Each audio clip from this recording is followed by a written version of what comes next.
آقا کے وفادار ہے علماء دیوبند, اسلام کے غمخوار ہے علماء دیوبند, آقا کے وفادار. السلام علیکم ورحمۃ اللہ وبرکاتہ. معزز ناظرین، روزے سے متعلق اس سیریز کی دوسری ویڈیو لے کر کے میں آپ کی خدمت میں حاضر ہوں. آج کی ہماری ویڈیو کا ٹاپک ہے سحری.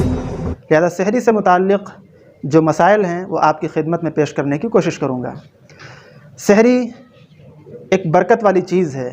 اللہ کے رسول صلی اللہ علیہ وسلم نے فرمایا کہ سحری کھایا کرو، اس میں برکت ہے. یہ حدیث متفق علیہ ہے.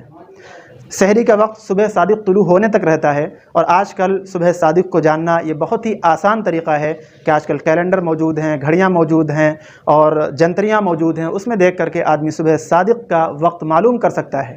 بعض لوگ رات ہی میں سحری کھا کر کے سو جاتے ہیں اس نیت کے ساتھ کہ اب ہم نے سحری کھا لی اور اب ہمیں صبح اٹھنے کی ضرورت نہیں ہے.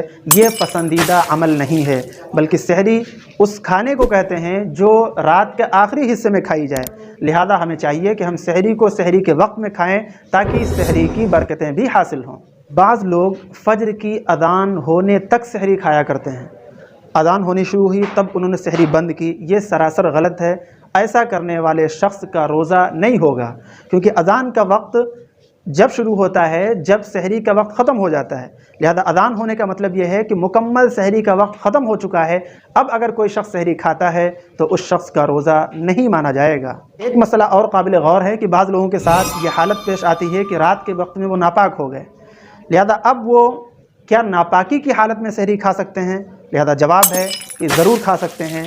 ناپاکی کی حالت میں بھی روزہ رکھا جا سکتا ہے، لیکن زیادہ دیر تک ناپاک رہنا یہ پسندیدہ عمل نہیں ہے. جلد از جلد نہا کر کے غسل کر کے اپنے آپ کو پاک کر لینا چاہیے. دوستو، یہ چند مسائل تھے سحری سے متعلق. اگر آپ حضرات کو سحری سے متعلق کوئی مسئلہ دریافت کرنا ہو تو آپ میرے ویڈیو کے کامنٹ باکس میں آئیں، سوال کریں، انشاءاللہ جواب دینے کی کوشش کی جائے گی. اب میں آپ سے جدا ہوتا ہوں، ملتا ہوں اگلی ویڈیو میں.